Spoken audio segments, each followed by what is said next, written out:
ரனா ரனா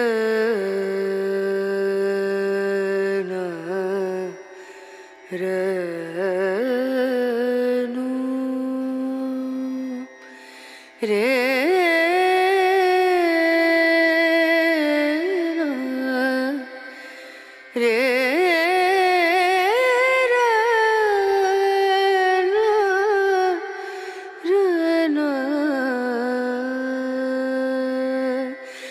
नजरिया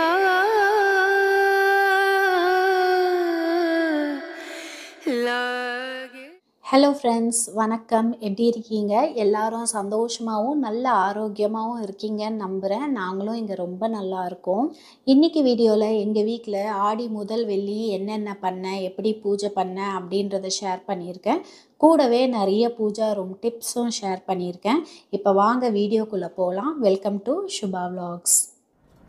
வாசல்லையும் சரி, பூஜை ரூம்லேயும் சரி, எனக்கு கோலம் மாவு வச்சு கோலம் போடுறதை விட அரிசி மாவு யூஸ் பண்ணி கோலம் போடுறது ரொம்ப பிடிக்கும். பச்சரிசியை நல்லா கழுவி ஊற வச்சு மொத்தமாகவே ஒரு பேஸ்ட்டாக அரைச்சிட்டு அதை வெயிலில் நல்லா காய வச்சு இது மாதிரி ட்ரையாக ஒரு பாட்டிலில் ஸ்டோர் பண்ணி வச்சுப்பேன். கோலம் போடும்போது எனக்கு தேவையான அளவு ஒரு பவுலில் எடுத்துகிட்டு தண்ணி ஊற்றி கரைச்சேன்னா உடனே ரெடி ஆகிடும்.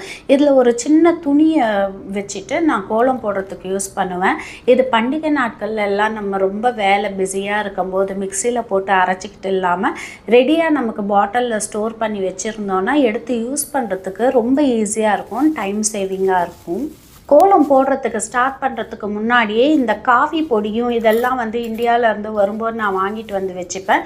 இந்த காஃபி பொடியுமே தண்ணியில் ஊற்றி வச்சிட்டேன்னா நல்லா கரைஞ்சி வந்துடும். அதுக்கப்புறம் கோலம் போட்டு காஞ்சதுக்கப்புறமா இந்த காஃபி பொடியும் கலருக்காக யூஸ் பண்ணிக்கலாம்.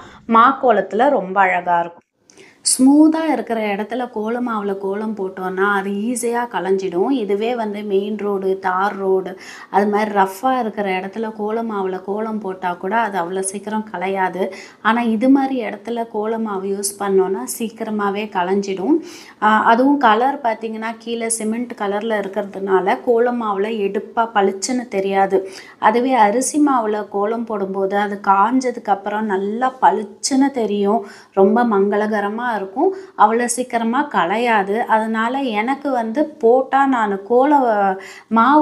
கோலம் போடுறது எனக்கு ரொம்ப பிடிக்கும். கோலம் போட்டாலுமே நான் புள்ளி வைக்கிறதெல்லாம் சாக் பீஸில் வச்சுப்பேன். அதுக்கப்புறமா கோலம் போட்டு முடித்த உடனே எங்கெங்கெல்லாம் புள்ளி வைக்கணுமோ அதை அரிசி மாவில் புள்ளி வச்சுப்பேன்.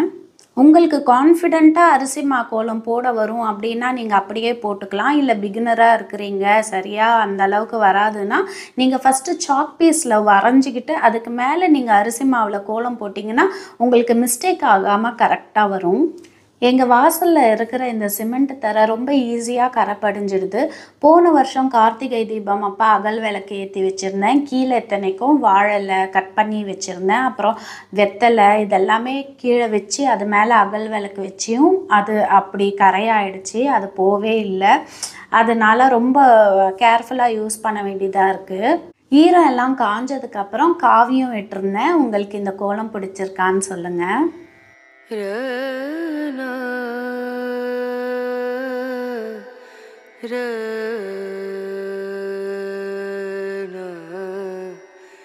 ரனு. பூஜை ரூமை க்ளீன் பண்ணுறது, பூஜை சாமான்லாம் கழுவி மஞ்சள் குங்குமம் வச்சுக்கிறது இதெல்லாம் முன்னாடியே செஞ்சு வச்சுக்கிட்டேன். ஃப்ரைடே அன்றைக்கி காலையில் நமக்கு பூஜைக்கு தேவையானதெல்லாம் ரெடியாக இருந்ததுனா தான் நம்மளால் பீஸ்ஃபுல்லாக பூஜையை பண்ணிக்க முடியும். இந்த பித்தளை குத்து விளக்கு ரொம்ப அழகாக இருக்கும் பாருங்கள். இது எங்களோட பழைய வீட்டில் ஒரு 15 வருஷத்துக்கு முன்னாடி நாங்கள் பால் காசினப்போ எங்கள் ஹஸ்பண்டோட ஆஃபீஸ் கொலீக்ஸ் எல்லாருமா சேர்ந்து இந்த 2 குத்து விளக்கு எங்களுக்கு கிஃப்ட் பண்ணாங்க. இது எல்லாமே கையில் செஞ்ச வேலைப்பாடுகள். இந்த கார்விங் எல்லாம் ரொம்ப அழகாக இருக்கும். ஒரு குத்து விளக்கும் 4.5 கிலோவுக்கு மேலே இருக்கும் வெயிட்டு. இதை தூக்கி கழுவுறதுக்குமே ரொம்ப கஷ்டமாக இருக்கும். நிறைய பார்ட்ஸாக இதை பிரித்து எடுக்கலாம். இது ரொம்ப ஹெவியாக இருக்குது, இதை கழுவுறதுக்கு கஷ்டமாக இருக்குது அப்படின்றதுனாலேயே நான் இதை ரொம்ப வருஷமாக பரணையிலேயே, அதாவது கபட்லேயே போட்டு க்ளோஸ் பண்ணி வச்சுருந்தேன். அதுக்கப்புறம் தான் வந்து இதை எப்பயாவது ஃபங்க்ஷன்ஸ்க்கெல்லாம் எடுக்கும்போது எனக்கு ரொம்ப பிடிச்சிருந்தது. அப்போ 15 வருஷத்துக்கு முன்னாடி எல்லாம் எனக்கு இதோட அருமை தெரியல. கொடுத்தாங்க, வாங்கி எடுத்துகிட்டு போய் அதை உள்ளே வச்சு க்ளோஸ் பண்ணிட்டேன். அதுக்கப்புறம் எடுத்து யூஸ் பண்ண ஆரம்பிக்கும் போது தான் இது எவ்வளோ அழகாக இருக்குது, இதை வந்து நமக்கு அப்போவே இதை கிஃப்ட் பண்ணியிருக்காங்களே அப்படின்னு சொல்லிட்டு இதை உள்ளே வச்சு க்ளோஸ் பண்ணக்கூடாது, நம்ம வெளியே வைக்கணும், இதை யூஸ் பண்ணணும் அப்படின்னு சொல்லிட்டு ஒரு ஷோ பர்பஸ்க்காக அதை வந்து ஹாலில் வைக்கணும் அப்படின்ட்டு டிசைட் பண்ணேன். இதில் அடிக்கடி நான் விளக்கேற்ற மாட்டேன், ஏன்னா எண்ணெய் கசிஞ்சுது, எண்ணெய்லாம் சிந்துச்சுன்னா பிசு பிசுன்னு ஆயிடுச்சுன்னா அடிக்கடி எடுத்து வாஷ் பண்ண முடியாது. இதை நான் மந்த்லி ஒன்ஸ் தான் யூஸ் பண்ணுவேன். மந்த்லி ஒன்ஸ் தான் இதை நான் வாஷ் பண்ணுவேன். அதனால் இதை வந்து இது மாதிரி மஞ்சள் குங்குமம் வச்சுட்டு இதில் வந்து விளக்கேற்றுறதுக்கு பதில் அந்த திரி போடுற இடத்துல பூ வச்சு ஆனால் சாமி கும்பிட்டுருவேன். இதை பார்க்குறதுக்குமே அவ்வளோ அழகாக இருக்கும். இதில் இருக்கிற அந்த வேலைப்பாடுகள் எல்லாம் பாருங்கள், கார்விங் டிசைன்ஸ் எல்லாம் அவ்வளோ பியூட்டிஃபுல்லாக இருக்கும். லேடிஸ் நம்ம எல்லாருக்குமே நம்ம வீட்டை நம்ம மனசுக்கு பிடிச்ச மாதிரி அழகாக டெக்கரேட் பண்ணி வச்சுக்கிறதுக்கு ரொம்ப பிடிக்கும். சில கமெண்ட்ஸ் எனக்கு பூஜா ரூம் டூர் போடுங்க அப்படின்ட்டு வருது. நம்ம இந்தியாவில் இருந்தோன்னா நமக்கு தேவையான திங்ஸ் எல்லாம் டக்கு டக்குன்னு வாங்கி வச்சு ஆர்கனைஸ் பண்ணிடலாம். சீக்கிரமாகவே நம்ம வீட்டை, கிச்சனை, பூஜா ரூம் எல்லாமே செட் பண்ணிடலாம். ஆனால் நம்ம சிங்கப்பூரில் இருக்கோன்னும் போது எல்லாமே எக்ஸ்பென்சிவாக இருக்குது, ஒன்றும் பார்த்து வாங்க வேண்டியதாக இருக்குது. சில திங்ஸ் எல்லாம் நம்ம இந்தியாவிலேருந்து கொண்டு வந்து இங்கே சேர்க்க வேண்டியதாக இருக்குது. அதனால் இன்னுமே என் பூஜா ரூம் கம்ப்ளீட் ஆகலை அப்படின்னு தான் நான் சொல்லுவேன். அதனால் கொஞ்சம் டைம் கொடுங்க, இன்னுமே திங்ஸ் எல்லாம் வாங்கி வைக்க வேண்டியது இருக்குது. நான் உங்களுக்கு ப்ராப்பரான பூஜா ரூம் டூர் கண்டிப்பாக கொடுக்குறேன். எங்கள் பூஜா ரூம் டோர் இல்லாமலே 6 மாதத்துக்கு மேலே இருந்துச்சு. நாங்கள் வீட்டுக்கு குடி வந்ததுக்கு அப்புறமா கூட இப்போ ரீசண்டாக தான் வந்து அதை, ஏன்னா எங்களுக்கு டோர் இது மாதிரி தான் வேணும் அப்படின்னு கேட்டிருந்தோம். அந்த சிஎன்சி கட்டிங் பண்ணி அது மாதிரி பண்ணுறதுக்கு நாங்கள் கேட்ட கார்பெண்டர்ஸ் கிட்ட எல்லாம் முடியல. அதுக்கப்புறம் ஸ்பெஷலாக ரெடி பண்ணி தான் இந்த டோரை கூட ரெடி பண்ணோம். அதனால் ஒன்றுமே செய்யறதுக்கு டைம் ஆகுது. பூஜா ரூம் டூர் நான் அப்புறம் கொடுத்தேன்னா கூட உங்களுக்கு அங்கங்கே அப்பப்போ நான் இது மாதிரி வந்து சின்ன சின்ன கிளிம்சஸ் எல்லாம் காட்டுறேன். ஸோ உங்களுக்கு ஓரளவுக்கு ஐடியாஸ் வரும். இந்த வீடு வந்து இன்டீரியர் டெக்கரேட்டர்ஸ் கிட்ட போகாமல் நாங்களே டிசைன் பண்ணதுனால ஒன்றுமே எங்களுக்கு ஐடியாவே இல்லை, என்ன மெட்டீரியல் யூஸ் பண்ணணும், என்ன டிசைன் பண்ணணும் அப்படின்ட்டு. அதனால் நாங்களுமே டைம் எடுத்துக்கிட்டு ஒவ்வொரு டூவும் ரொம்ப கிளாரியாக ஃப்ளாஷியாக ஆகிடக்கூடாது, சட்டிலாக இருக்கணும், நல்லா கிளாஸாக இருக்கணும் அப்படின்றதுக்காக ஒன்றுமே நாங்கள் டைம் எடுத்து பண்ணதுனால கொஞ்சம் டைம் எடுத்துச்சு இந்த ரெனோவேஷன் ப்ராசஸ். பூஜை ரூம் மேடையில் நான் ஐஸ்வர்ய கோலம் போடுறேன். இந்த ஐஸ்வர்ய கோலம் கால் படுற இடத்துல, வாசலில் போடக்கூடாது. பூஜை ரூம் மாதிரி கால் படாத இடத்துல மட்டும்தான் போடணும். புள்ளி வச்ச கோலம், சிக்கு கோலம் இதெல்லாம் போடும்போது நம்ம பிரெயினுக்கு நல்ல எக்ஸசைஸ் கொடுத்தா மாதிரி இருக்கும். இந்த ஐஸ்வர்ய கோலம் பார்த்தீங்கன்னா ஃபஸ்ட்டு 7 புள்ளி, அப்புறம் 8 புள்ளி, அப்புறம் திரும்ப 7 புள்ளி, 6, 3ல் கொண்டு வந்து நிப்பாட்டுறது. ஃபஸ்ட்டு 7 புள்ளி வச்சோம் இல்லையா, அதோட சென்டரில் வந்து சர்க்கிள் போட்டுக்கிட்டு சென்டர் பாயிண்ட்டை நம்ம கண்டுபிடிச்சிக்கிட்டோன்னா அதுக்கப்புறம் இந்த கோலம் போடுறது ரொம்ப ஈஸி தான். ட்ராயிங் பண்ணுறது, கோலம் போடுறது இதெல்லாம் நம்ம மைண்டுக்கு ஒரு நல்ல ரிலாக்ஸேஷன்.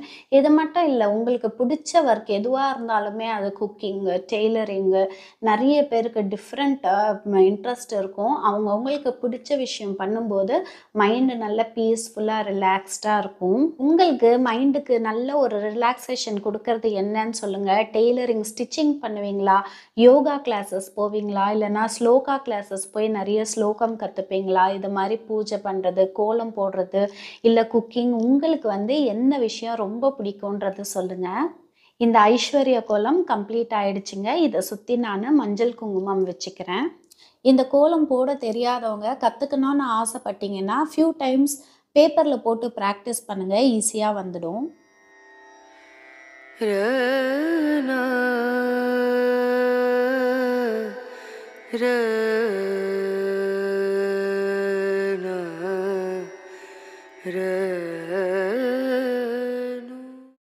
பச்சரிசியில் மஞ்சளும் தண்ணியும் கொஞ்சமாக கலந்து அக்ஷதை ரெடி பண்ணி அதை இந்த மாக்கோலத்துக்கு நடுவில் போட்டுட்டு இது மேலே சாமி மனையை போட்டு ரெடி பண்ணிக்கலாம்.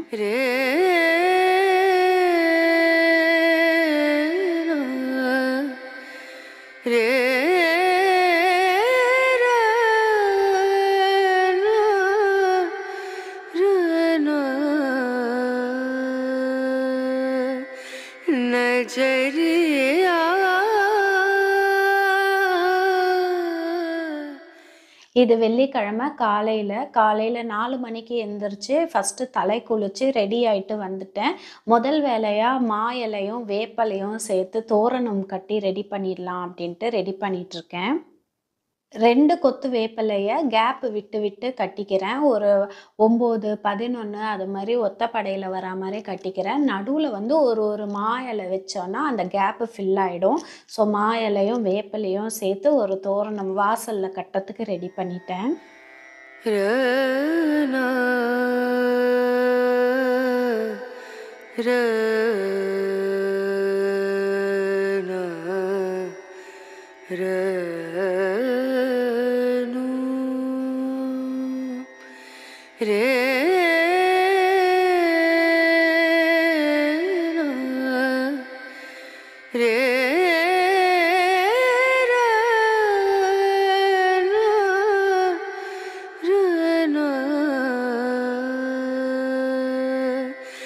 नजरिया 6 மணிக்குள்ளே பூஜைக்கு தேவையான சில ஏற்பாடெல்லாம் பண்ணி வச்சுக்கிட்டேன். இதுக்கப்புறம் பார்த்திங்கன்னா ஸ்கூலு, ஆஃபீஸு அப்படின்னு ஃபேமிலியில் அவங்களோட ரொட்டீன் இருந்துக்கிட்டே இருக்கும். நமக்கு என்ன வேலை இருந்தாலும் அந்த ரொட்டீன் அப்படின்றது மாறாது. அதனால பசங்களுக்கு வந்து டிஃபன் செஞ்சு கொடுக்கறது, கொஞ்சம் கிச்சன் வேலையெல்லாம் முடிச்சுட்டு திரும்ப வந்து பூஜை வேலையை கண்டினியூ பண்ணிக்கலாம் அப்படின்ட்டு கிச்சனுக்கு வந்தேன். நெய்வேத்தியத்துக்கு சுண்டலும் பருப்பு பாயாசமும் பண்ணலாம் அப்படின்னு பிளான் பண்ணி வச்சுருந்தேன். நைட்டு வந்து சுண்டலுக்கு ஊற வச்சுருந்தேன். நைட்டே மறுநாள் என்னென்ன வேலை இருக்குது அப்படின்றத பிளான் பண்ணிவிட்டு கிச்சன் கிளீனிங், டிஷ்வாஷர் லோட் பண்ணுறது அது மாதிரி வேலை எல்லாத்தையுமே முடித்து வச்சுக்கிட்டேன். இப்போ காலையில் எழுந்திரிச்சதும் கொஞ்சம் டென்ஷன் இல்லாமல் சமையலுக்கு தேவையான பாத்திரம் எல்லாமே ரெடியாக வாஷ் பண்ணியிருந்துச்சு. சிங்கப்பூரில் விடியறது, வெளிச்சம் வர்றது எல்லாமே கொஞ்சம் லேட்டாக தான் இருக்கும். இன்னுமே வெளியே பார்த்திங்கன்னா கொஞ்சம் இருட்டாக தான் இருக்குது. ஆனால் பசங்க அதுக்குள்ளே பார்த்திங்கன்னா ஸ்கூலுக்கே கிளம்புற டைம் ஆகிடுச்சு. 6:30க்கு அவங்க வீட்டிலேருந்து கிளம்பிடுவாங்க. காலையில் 6:30க்கெல்லாம் டெய்லி வீட்டிலேருந்து கிளம்பிடுவாங்க. ஸோ பசங்களுக்கு வந்து இன்றைக்கி தோசை தான் ஊற்றி கொடுத்துருந்தேன். தோசையும் சாம்பாரும் வச்சு கொடுத்துருந்தேன். அவங்க எப்போவுமே வந்து கேன்டீனில் சாப்பிட்ணுன்னு ஆசைப்படுவாங்க. நான் தான் அந்த வாய்ப்பே கொடுக்க மாட்டேன். வீட்டிலேருந்து பேக் பண்ணிவிடுவேன். சரி இன்றைக்கின்னு பார்த்து அவங்க கேட்டாங்களே அப்படின்ட்டு காசை கொடுத்து சரி கேன்டீனில் போய் சாப்பிட்டுக்கோங்க, வெஜிடேரியனாக சாப்பிட்டுக்கோங்கன்னு காசு கொடுத்து அனுப்பிட்டேன். பசங்களை கிளப்பி அனுப்பிச்சதுக்கு அப்புறமா திரும்ப என்னோடய வேலையை ஸ்டார்ட் பண்ணேன். பூஜையில் முதல் வேலையாக நிறை குடம் ஒரு சொம்பு நிறைய தண்ணி ரெடி பண்ணுறதுக்காக ஒரு பித்தளை சொம்பில் மஞ்சள், குங்குமம், விபூதி இதெல்லாம் வச்சுட்டு மஞ்சள் நூல் இருக்குது இல்லையா, வெள்ளை நூல்லையே இப்போ மஞ்சள் கலரில் வருது. ஸோ அந்த நூலை வந்து ஒரு கழுத்தை சுற்றி ஒரு 3 சுற்றிட்டேன். அந்த சொம்பு நிறைய தண்ணியை நிரப்பிட்டு அதில் கொஞ்சம் மஞ்சள் தூள் சேர்த்துக்கிட்டேன். இங்கே சிங்கப்பூரில் முனீஸ்வரன் கோவிலில் கும்பாபிஷேகம் நடந்தது. அந்த கும்பாபிஷேகம் தீர்த்தம் இருந்தது வீட்டில். அந்த தீர்த்தம் கொஞ்சம், அப்புறம் கங்கா ஜலம் கொஞ்சம், அப்புறம் வந்து பச்சை கற்பூரம், மஞ்சள் தூள், அது கூட ஜவ்வாது, ஏலக்காய், லவங்கம் இது மாதிரி வாசனை பொருள் எல்லாமே சேர்த்து அந்த சொம்பை ஃபஸ்ட்டு ரெடி பண்ணிட்டேன்.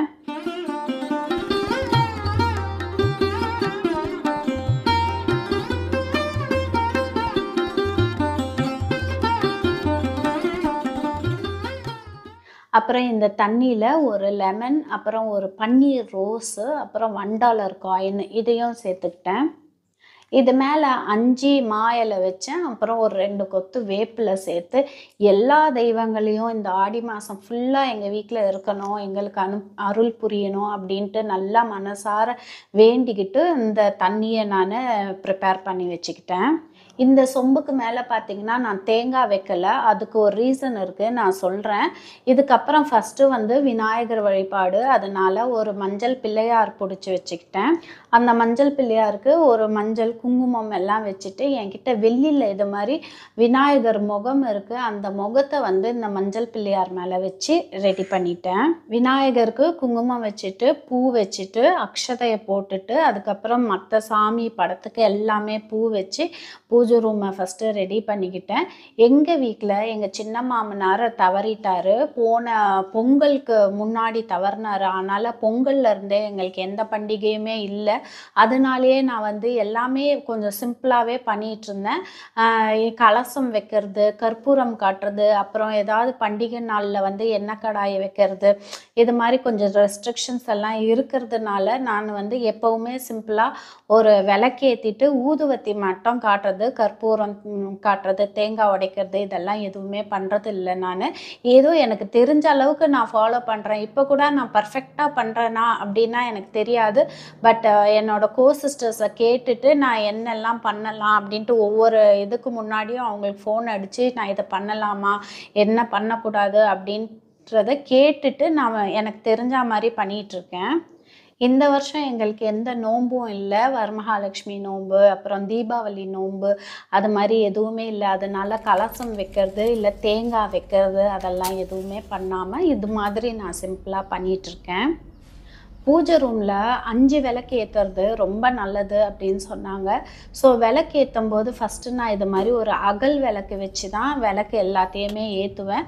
ஏன்னா தீக்குச்சி நம்ம ஒரு தீபத்துக்கும் நம்ம தீக்குச்சி யூஸ் பண்ணோன்னா, இப்போ வெளியே இருந்து நீங்கள் ஏற்றிட்டு வரீங்க, இப்போ வெளியே வாசலில் 2 விளக்கு வைக்கிறீங்க, துளசி மாடத்தில் விளக்கு வைக்கிறீங்க அப்படின்னா நம்ம ஒன்றுத்துக்கும் தீக்குச்சியை யூஸ் பண்ணோன்னா எத்தனை மேட்ச்ஸ்டிக் ஆகும். இதனாலேயோ என்னவோ தெரியல, பெரியவங்க வந்து ஒரு இது மாதிரி ஏக்க தீபம் அதில் ஏற்றிட்டு அதில் தான் நம்ம மற்ற விளக்கெல்லாம் ஏற்றணும் அப்படின்னு சொல்லியிருக்காங்க. அதே மாதிரி எப்போ நான் விளக்கு ஏற்றினாலும் ஒரு அகல் விளக்கு ஏற்றிட்டு அதை வச்சு தான் நான் எல்லா தீபமும் ஏற்றுவேன். எத்தனை தீபம் வேணாலும் ஏற்றலாம், ஒத்தப்படையில் ஏற்றினா நல்லது. ஆனால் ஒத்த விளக்கா மட்டும் ஏற்றக்கூடாது. இது வந்து திரி தூண்டி சொல்லுவாங்க. இதை வச்சு தான் நம்ம திரியை வந்து குறைக்கிறது, ஏற்றுறது, அந்த ஒளியை வந்து ஜோதியை ஏற்றுறது குறைக்கிறது பண்ணணும். மற்றபடி வேறு குச்சி வச்சியோ இல்லை கை வச்சியோ பண்ணக்கூடாது. இந்த திரி தூண்டி கோவில் வாசலில் இருக்கிற கடைகளில் இல்லை பூஜை சாமான் கிடைக்கிற கடைகள்லாம் கிடைக்கும். செக் பண்ணி பாருங்கள். நிறைய பேருக்கு தெரிஞ்சிருக்கும், நீங்கள் இதெல்லாம் ஃபாலோ பண்ணுவீங்க, தெரியாதவங்களுக்கு யூஸ்ஃபுல்லாக இருக்கும் அப்படின்றதுனால சொல்கிறேன். விளக்கேற்றும் போது எப்போவுமே ஒத்த திரியில் விளக்கேற்றக்கூடாது, 2 திரி போட்டு தான் விளக்கேற்றணும். எல்லா விளக்கும் ஏற்றுனதுக்கு அப்புறமா நான் அந்த அகல் விளக்கில் நெய் ஊற்றி வைப்பேன். ஏன்னா நிறைய நெய் ஊற்றினோன்னா நம்ம சாய்ச்சி விளக்கேற்றும் போது அந்த நெய்யெல்லாம் கீழே ஊற்றிடும். அதனால நான் வந்து ஃபஸ்ட்டு எல்லா விளக்கையும் ஏற்றிட்டு அதுக்கப்புறம் அந்த விளக்கு நிறைய நெய் ஊற்றேற்றேன். ஒரு விளக்காது நெய் விளக்கேற்றுறது விசேஷம். ஒரு சந்தோஷமான விஷயம் நடந்தது. வருஷா வருஷம் எங்கள் கோவிலில் வந்து சாகம்பரி அலங்காரம் பண்ணுவாங்க.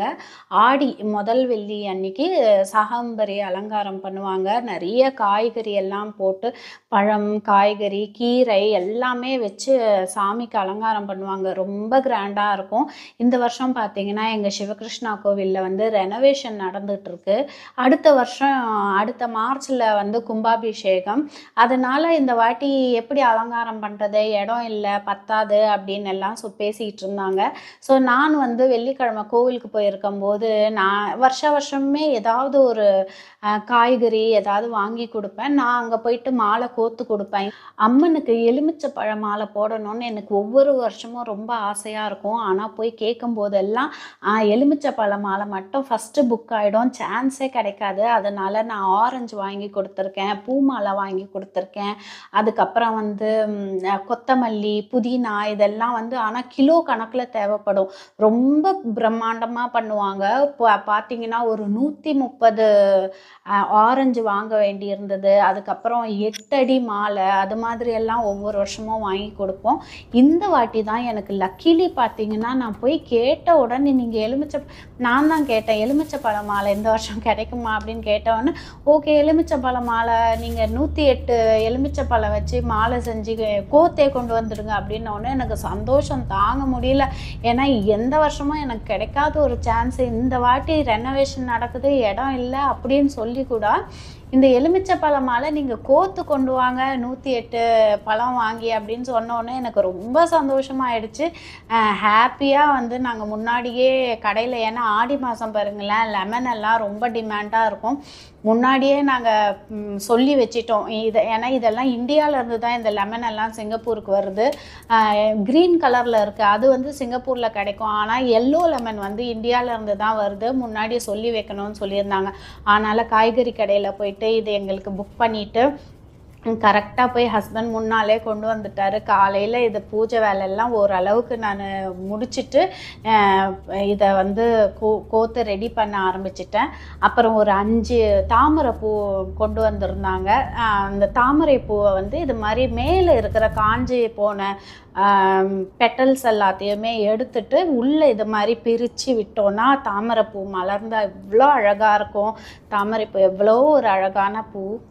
வெள்ளிக்கிழமை 10:30 12 ராகு காலம். ஸோ கோவிலில் கொண்டு வந்து காலையிலே கொடுக்க சொல்லியிருந்தாங்க. இந்த அலங்காரம் வந்து சாயந்தரம் தான் ரெடியாக, மத்தியானத்துலேருந்து பண்ண ஆரம்பித்து நம்ம சாயந்தரம் போகும்போது இந்த அலங்காரத்தை பார்க்கலாம், ரெடியாக இருக்கும். அதனால் சரி கொடுக்கும்போது இந்த 108 லெமன் மாலை கூட நம்ம வந்து அம்மனுக்கு வளையல், ப்ளவுஸ் பிட்டு, மஞ்சள் குங்குமம் இதெல்லாமே சேர்த்து வச்சு கொடுக்கலாம், ஒரு புடவை அப்படின்ட்டு என்கிட்ட இருந்தது எல்லாமே ரெடி பண்ணிக்கிட்டேன். இதெல்லாம் இந்தியாவில் இருந்து வரும்போது எனக்கு என்னென்னலாம் ஞாபகம் இருக்குதோ எல்லாத்தையுமே வாங்கிட்டு வந்து வச்சுப்பேன். எப்பப்பெல்லாம் தேவைப்படுதோ, வீட்டுக்கு யாராவது வராங்க அப்படின்னா ஒரு புடவை வச்சு கொடுக்கறது, கோவிலுக்கு ஏதாவது கொடுக்குறோன்னா ஒரு புடவை வச்சு கொடுக்கறது, அது மாதிரி இது மாதிரி செட்டாக நம்ம கொடுக்கறதுக்கு ரொம்ப யூஸ்ஃபுல்லாக இருக்கும். வளையல் நிறைய இருக்குது, ஆனால் இப்போதைக்கு நான் கொஞ்சம் தான் வச்சு கொடுக்குறேன். ஆடிப்புறம் வரும், அப்போ வளையல் அலங்காரம் பண்ணுவாங்க, அப்போ நிறைய வளையல் கொடுப்பேன். ஸோ அதுக்காக எடுத்து வச்சுருக்கேன் இந்த வளையல் எல்லாம். இப்போதைக்கு கொஞ்சமாக வச்சு கொடுக்குறேன். ஸோ லெமன் மாலை, வெத்தலை பாக்கு, பழம் இது மாதிரி எல்லாமே ரெடி பண்ணி வச்சுருக்கேன் பாருங்கள். அம்மனுக்கு நல்ல மஞ்சள் கலர்லேயும் ப்ரௌன் கலரில் பார்டர் வச்ச மாதிரி இந்த புடவை தான் எடுத்து வச்சுருக்கேன். அடுத்த வருஷம் வந்து அம்மனுக்கு நான் பட்டு புடவை சாத்தணும் அப்படின்றது என்னோடய ஆசை. பார்ப்போம் அது நிறைவேறுதான்னு. கண்டிப்பாக வந்து அனுகிரகம் பண்ணணும் அம்மன் எனக்கு, நான் அதை நிறைவேற்றணும். காலையில் இதெல்லாம் கொண்டு போய் கோவிலில் கொடுக்கணும் அப்படின்றதுனால நான் இதெல்லாம் ஒரு 8 மணிக்குள்ளே இந்த வேலை எல்லாமே 8 மணிக்குள்ளே முடித்து வச்சுட்டேன். இப்போ பார்த்திங்கன்னா எனக்கு டைம் இருக்குது, ரிலாக்ஸாக பொறுமையாக அபிஷேகம் பண்ணிக்கலாம். அபிஷேகம் பண்ணி அர்ச்சனை பண்ணி ஸ்லோகம் சொல்லிவிட்டு நம்ம நல்லா பொறுமையாக பூஜை பண்ணிக்கலாம். 10:30 12 தானே ராகாலம் அப்படின்னு சொல்லிட்டு வீட்டில் வந்து அபிஷேகம் பண்ண ஆரம்பிச்சிட்டேன். பகவதி நாராயணி நமோ நமः. ஓம் सरस्वती नमस्तुभ्यं वरदे कामरूपिणी विद्यारंभं करिष्यामि सिद्धिर्भवतु मे सदा. ओम तत्पुरुषाय विद्महे महादेवाय धीमहि तन्नो दन्ति प्रचोदयात्. ओम गुरुब्रह्मा गुरुर्विष्णु गुरुर्देवो महेश्वरः गुरुर्साक्षात् परब्रह्म तस्मै श्री गुरवे नमः. ஜூன் சம்மர் வெக்கேஷனில் நாங்கள் மலேசியா போயிருந்தோம். அப்போ வந்து இந்த பத்துமலை முருகர் கோவிலுக்கு போயிருந்தோம். அங்கேருந்து ஞாபகார்த்தமாக நான் ஒரு வேல் வாங்கிட்டு வந்திருந்தேன். ஸோ அந்த வேலுக்கும் அபிஷேகம் பண்ணணும் அப்படின்ட்டு வச்சுருக்கேன். பால், தேன், பன்னீர், அப்புறம் தண்ணி இதெல்லாம் வச்சு அபிஷேகம் பண்ணேன். ஒரு அபிஷேகமும் பண்ணி முடித்த உடனே ஒரு மஞ்சள் குங்குமம் வச்சுட்டு ஒரு 2 திராட்சை, அப்புறம் ஒரு நெல்லிக்காய் வச்சேன், ஒரு பேரிச்சம்பழம், அது மாதிரி ஏதாவது ஒன்று நெய்வேத்தியம் பண்ணிவிட்டு ஊதுவத்தி மட்டும் காட்டிட்டு இந்த விளக்கு வச்சு ஒரு ஆர்த்தி காட்டிட்டு அதுக்கப்புறம் அடுத்த அபிஷேகம் பண்ணேன். வேலுக்கு வந்து விபூதியால் அபிஷேகம் பண்ணியிருந்தேன். சாதாரண நாட்களில் நேரத்துக்கு டான்னு பசி எடுத்துடும் எனக்கு. ஆனால் இந்த பண்டிகை நாள் கிழமைனா சாப்பாடு ஞாபகமே வராது, அந்த பசின்றதும் எடுக்காது. ஏன்னா நம்ம ஒரு விஷயத்தில் ஈடுபாடோட பக்தியோடு செய்யும்போது, வேலையில் பிஸியாக இருக்கும்போது நம்ம கவனம் எல்லாம் அந்த வேலையிலையும், அந்த வேலையை வந்து நேரத்துக்கு முடிக்கணும் அப்படின்ற ஞாபகத்துலேயும் இருக்கும்போது நமக்கு அந்த பசின்றது எடுக்கிறது இல்லை. நீங்கள் பிரம்ம முகூர்த்த பூஜை செய்கிறீங்களா அப்படின்றது கமெண்ட்ஸில் சொல்லுங்கள். யூஸ்வலாக பார்த்தீங்கன்னா 6:30 மணிக்கு பசங்க ஸ்கூலுக்கு போவாங்க. நான் வந்து ஒரு 5:30க்கு எந்திரிச்சு ஃப்ரெஷ்அப் ஆகிட்டு கிச்சனுக்கு போய் வேலையை ஸ்டார்ட் பண்ணிவிடுவேன். ஆனால் இப்போ கொஞ்ச நாளாக வந்து சரி 5:30 மணிக்குள்ளே விளக்கு ஏற்றிடலாம் அப்படின்றதுனால ஒரு 4:30க்கு எந்திரிச்சு குளிச்சுட்டு சாமி பூவெல்லாம் மாற்றிட்டு ஒரு 10 நிமிஷம் நின்று ஸ்லோகம் சொல்லி விளக்கேற்றிட்டு ஊதுவத்தி காமிச்சிட்டு ஃப்ரெஷ்ஷாக கிச்சனுக்கு போய் என்னோடய டேயை ஸ்டார்ட் பண்ணுறது ரொம்ப நல்ல ஒரு ஃபீலிங்காக இருக்குது.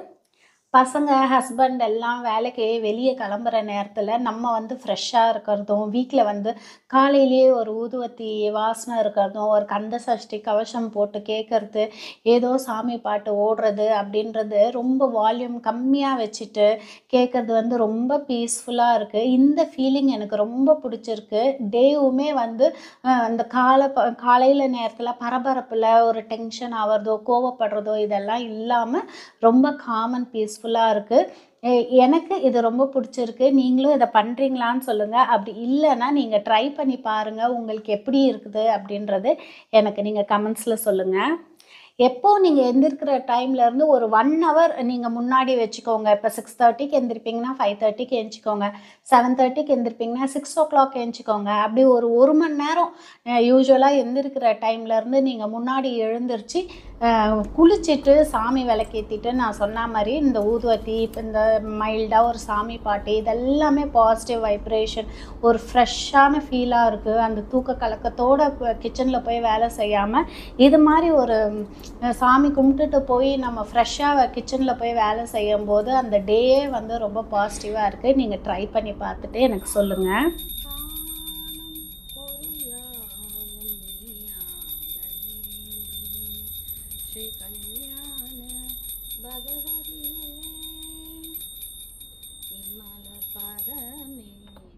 சுகம் பல தருமே நின்மலர் பாதமே, சுகம் பல தருமே.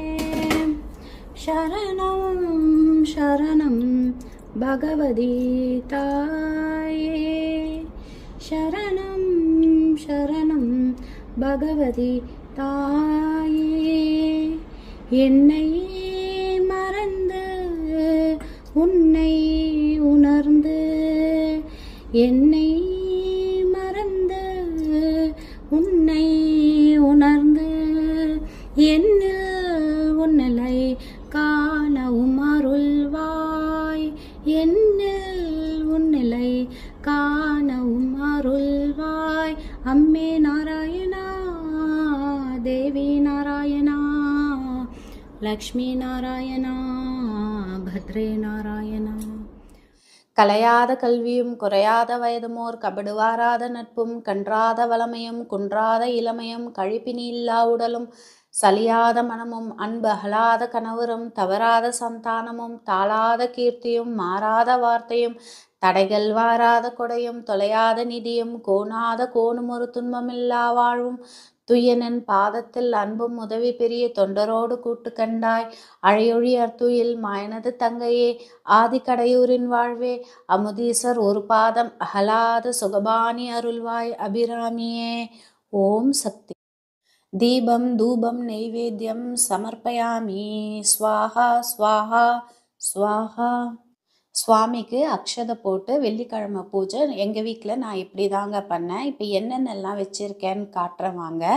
இந்த மஞ்சள் குங்குமம் அக்ஷதை இதெல்லாம் வச்சுருப்பேன். அப்புறம் வெள்ளிக்கிழமை கோவிலுக்கு போகும்போது அங்கே வந்து லலிதா சஹஸ்ரநாமம் பாராயணம் பண்ணிவிட்டு அந்த குங்கும அர்ச்சனை பண்ணுற குங்குமம் கொடுப்பாங்க. அந்த குங்குமத்தை நான் தனியாக கொண்டு வந்து வச்சுருப்பேன். அதுதான் நெத்திக்கு வச்சுக்கிறது நம்ம யூஸ் பண்ணுறதுக்கு. அப்புறம் இன்னொரு குங்குமம் வந்து சுவாமிக்கு மஞ்சள் மஞ்சள் குங்குமம் பொட்டு வைக்கிறதுக்கு யூஸ் பண்ணுவேன். நெய்வேத்தியம் பார்த்திங்கன்னா சுண்டல் செஞ்சுருந்தேன், பருப்பு பாயாசம், அப்புறம் நட்ஸு, திராட்சை, உலர் திராட்சை, அப்புறம் வெத்தலை பாக்கு, வாழைப்பழம் இதெல்லாம் வச்சுருந்தேன். கிடைச்ச பூ வச்சு அன்றைக்கி நான் பூஜை பண்ணியிருந்தேன். மல்லிகைப்பூ, சாமந்தி, ரோஸ், பன்னீர் ரோஸ் இதெல்லாம் இருந்துச்சு. அதுக்கப்புறம் அன்றைக்கின்னு பார்த்திங்கன்னா ஆடி வெள்ளி அன்றைக்கி பிரதோஷம் கூட ரொம்ப விசேஷமாக இருந்தது. கோவில்லையும் நல்லா பூஜைலாம் செஞ்சாச்சு. என்னோடய பூஜை ரூமில் சிவகுடும்பம் ஃபோட்டோ வாங்கி வைக்கணும், கண்ணாடி வாங்கி வைக்கணும், இன்னும் நிறைய விஷயங்கள் வாங்கி வைக்கணும். இதை நான் பூஜா ரூம் டூர் போட்டேன்னா நிறைய கமெண்ட்ஸ் வரும், அதனால தான் நான் இன்னும் போடாமல் இருக்கேன். ஸோ இப்போதைக்கு இப்படி தான் இருக்குது. இன்னும் டேஞ்சர் பெயிண்டிங், இந்த ஃபோட்டோஸ் எல்லாமே சேஞ்ச் பண்ணிவிட்டு டேஞ்சர் பெயிண்டிங்ஸில் வாங்கி வைக்கணும் அப்படின்ட்டு எனக்கு ஒரு ஆசை. அது நடக்குமா என்னன்னு பார்ப்போம்.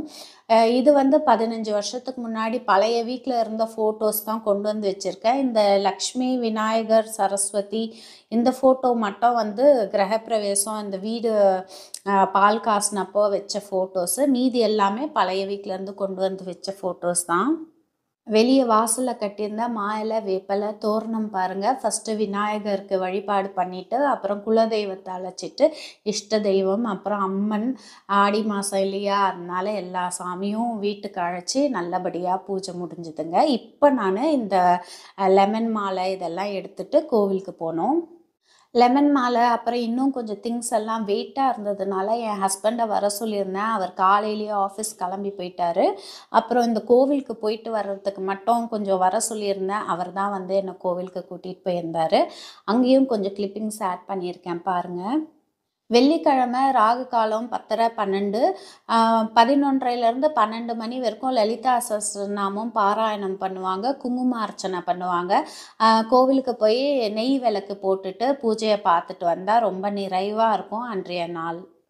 வெள்ளிக்கிழமை அன்றைக்கி கோவில்லையும் உட்காந்து இது மாதிரி காய்கறி, பழம் இதெல்லாம் வச்சு மாலை கோத்துக்கிட்டு இருந்தாங்க. வருஷம் நானுமே கோவிலுக்கு போய் தான் இதெல்லாம் கோத்து கொடுப்பேன். இந்த வாட்டி தான் நீங்கள் வீட்டில் இருந்தே கோத்து கொண்டு வந்துடுங்கன்னு சொன்னாங்க. நானும் என்ன ஏதுன்னு கேட்காம, இங்கே செய்வாங்களா அப்படின்றது எதுவுமே கேட்காம சரின்னு சொல்லிட்டு வீட்டில் இருந்தே ரெடி பண்ணி கொண்டு போயிட்டேன்.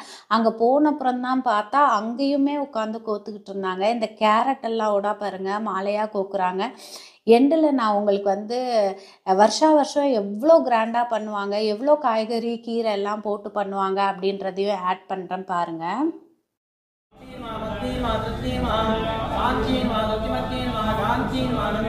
துர்கை அம்மனுக்கு அந்த மஞ்சள் புடவை சாத்தியிருக்காங்க பாருங்கள். இதை பார்க்குறதுக்கு எவ்வளோ அழகாக இருக்குல்ல.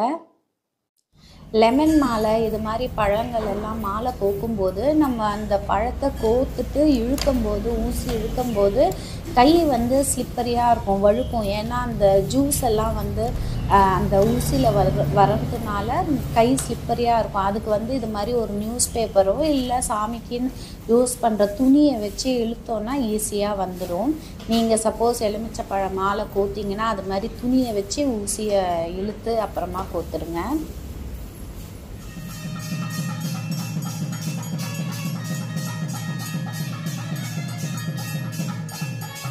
இந்தியாவிலேருந்து அப்புறம் மற்ற இடத்துலேருந்து இந்த வீடியோவை பார்க்குற நம்ம வியூவர்ஸ்க்கு சிங்கப்பூரில் இருக்கிற கோவிலை காட்டுறேன். உங்களுக்கு இந்த வீடியோ ரொம்ப பிடிச்சிருக்குன்னு நம்புகிறேன். நிறைய விஷயங்களில் ஷேர் பண்ணிக்கிட்டேன். இது வரைக்கும் பொறுமையாக இந்த வீடியோவை பார்த்ததுக்கு ரொம்ப நன்றி. கோவிலில் இது மாதிரி அழகாக கோலம் போட்டிருந்தாங்க, ரெனோவேஷன் செஞ்சுக்கிட்டு இருக்காங்கன்னு சொன்னேன் இல்லையா. இங்கே பாருங்கள், இந்த கோவிலோட மெயின் பகுதியை க்ளோஸ் பண்ணிவிட்டு இங்கே தான் ரெனோவேஷன் நடந்துகிட்ருக்கு. பக்கத்தில் மண்டபம் இருக்கும் இல்லையா, இப்போதைக்கு டெம்பரரி அந்த மண்டபத்தில் வச்சு தான் பூஜை எல்லாம் பண்ணிட்டு இருக்காங்க. 2025 மார்ச்சில் சிவகிருஷ்ணா கோவிலோட கும்பாபிஷேகம் நடக்கும். காலையில் 4 மணிலேருந்து மத்தியானம் 1 மணி வரைக்கும் நேரம் போனதே தெரியல. அவ்வளோ விஷயங்கள், அவ்வளோ பூஜை, கோவிலுக்கு போனது எல்லாமே நடந்தது. அப்புறம் கோவிலில் கொஞ்சம் தயிர் சாதம் கொடுத்தாங்க. காலையிலேருந்து ஒரு கிளாஸ் பால் கூட குடிக்கல நான், கண்டினியூஸாக பூஜையில் இருந்ததுனால. அப்புறம் ஹஸ்பண்ட் தானே பிக்கப் பண்ணியிருந்தாங்க. வீட்டுக்கு போய் சாம்பார் இருக்குது, சாதம் இருக்குது அப்படின்னு சொன்னால் கூட லன்ச் டைம் ஆயிடுச்சு. இல்லை, ப்ராப்பராக போய் கோமலாஸ் கூட்டிகிட்டு போய் உனக்கு சாப்பாடு வாங்கி தரேன், நீ எதுவுமே காலையிலேருந்து சாப்பிடல, இதுக்கு மேலே நீ வீட்டில் போயிட்டு எதுவும் செஞ்சுக்கிட்டு சாப்பிட வேண்டாம், நம்ம கடையில் போய் சாப்பிடலாம். ஏன்னா லன்ச் டைம்னவே அவருமே சாப்பிட்ணும்ல. அதனால் கோம்லாஸில் போயிட்டு நாங்கள் ஒரு நல்ல மீல்ஸ் சாப்பிட்டுட்டு வீட்டுக்கு போனோம். வீட்டுக்கு போயிட்டு நான் அதுக்கப்புறம் வந்து கொஞ்சம் கொஞ்சம் திங்ஸ் எல்லாம் அப்படி அப்படியே வச்சுட்டு போயிட்டேன். வந்ததுக்கப்புறம் தான் இது எல்லாத்தையுமே க்ளீன் பண்ணுறது, எடுத்து வைக்கிறது இதெல்லாம் பண்ணிவிட்டு மத்தியானம் ரெஸ்ட் எடுத்துகிட்டு திரும்பவும் சாயந்தரம் கிளம்பி கோவிலுக்கு போயிருந்தேன்.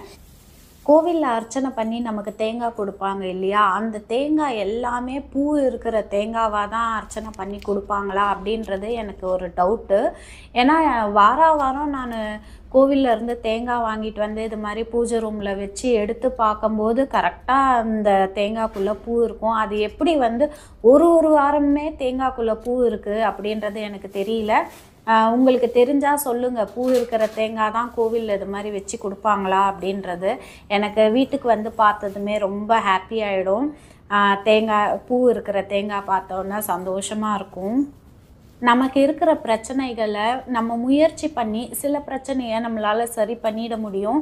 ஆனால் நம்ம எவ்வளோ எஃபர்ட் போட்டும் கூட நம்மளால் சில பிரச்சனையை சரி பண்ண முடியல அப்படின்னும் போது இந்த மனித சக்தியும் மீறின ஒரு சக்தி, இந்த தெய்வ சக்தி, நம்ம தெய்வத்துக்கிட்ட தான் போயிட்டு முறையிட முடியும். எல்லாருக்கும் ஒரு பிரச்சனை இருக்குது. பண பிரச்சனை, கடன் பிரச்சனை, ஆரோக்கியத்தில் பிரச்சனை, ரிலேஷன்ஷிப் ப்ராப்ளம் அப்படின்ட்டு பிரச்சனைக்கு குறையே இல்லைங்க. பாரபட்சம் இல்லாமல் எல்லாருக்கும் இந்தா வச்சுக்கோன்ட்டு நிறைய பிரச்சனைகள் இருக்குது. ஸோ கடவுள் தான் வந்து நம்ம இது மாதிரி பக்தி பண்ணும்போது கருணை புரிஞ்சு கண் திறந்து மனம் இறங்கி வந்து நமக்கு வந்து நிம்மதியை கொடுக்கணும், வாழ்க்கையில் நல்ல ஆரோக்கியத்தையும் சந்தோஷத்தையும் கொடுக்கணும் அப்படின்ட்டு நான் மனமாற வேண்டிக்கிறேன். எல்லாரும் சந்தோஷமாக இருக்கணும், எல்லாரும் நல்ல ஆரோக்கியத்தோடு இருக்கணும்.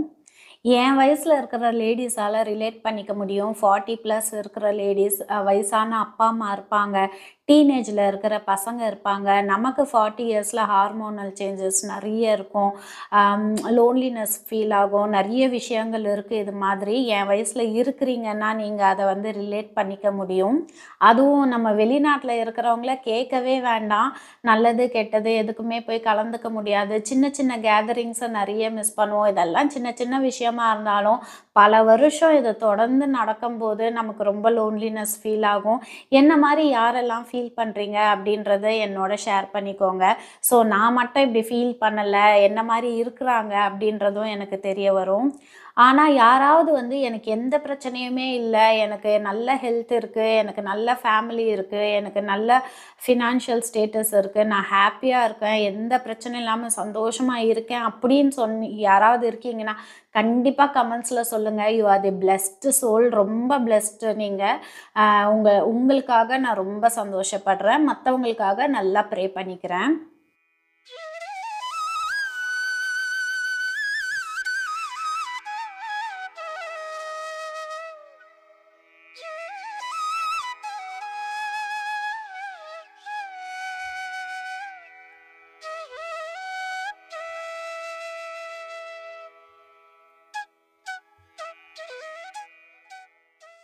சாயந்தரம் நான் கிளம்பி கோவிலுக்கு போகும்போது கொஞ்சம் கிளிப்பிங்ஸ் ஆட் பண்ணியிருக்கேன். காலையில் நான் வேர் பண்ணியிருந்த சாரீ அண்ட் ஜுவல்லரியோட டீட்டெயில்ஸ், சாயந்தரம் நான் வேர் பண்ணியிருந்த சாரீ அண்ட் ஜுவல்லரியோட டீட்டெயில்ஸ், இது எல்லாமே வந்து நான் அடுத்த பூஜா விலாகில் ஆட் பண்ணுறேன். வீடியோஸை மிஸ் பண்ணாமல் பார்க்குறதுக்கு சுபா விலாக்ஸ் சேனலை சப்ஸ்கிரைப் பண்ணி வச்சுக்கோங்க. காலையில் என் ஃப்ரெண்ட்ஸுக்கு தாம்பூலம் கொடுக்கறதுக்கு என்னால் டைம் இல்லை பேக் பண்ணுறதுக்கு. ஸோ சாயந்தரம் தான் வந்து ஒரு 3 பேருக்கு மட்டும் தாம்பூலம் பேக் பண்ணி எடுத்திருந்தேன். மீதி பேருக்கு அடுத்த வாரம் கொடுக்கணும். நம்ம ஆல்மோஸ்ட் வீடியோவோட எண்டுக்கு வந்துட்டோம். வீடியோ ரொம்ப லாங்காக போயிருந்ததுன்னா என்னை மன்னிச்சிக்கோங்க. இவ்வளோ நேரம் இந்த வீடியோவை பார்த்தவங்களுக்கு ரொம்ப நன்றி. இப்போ அம்பாலோட அலங்காரத்தை பார்க்கலாம்.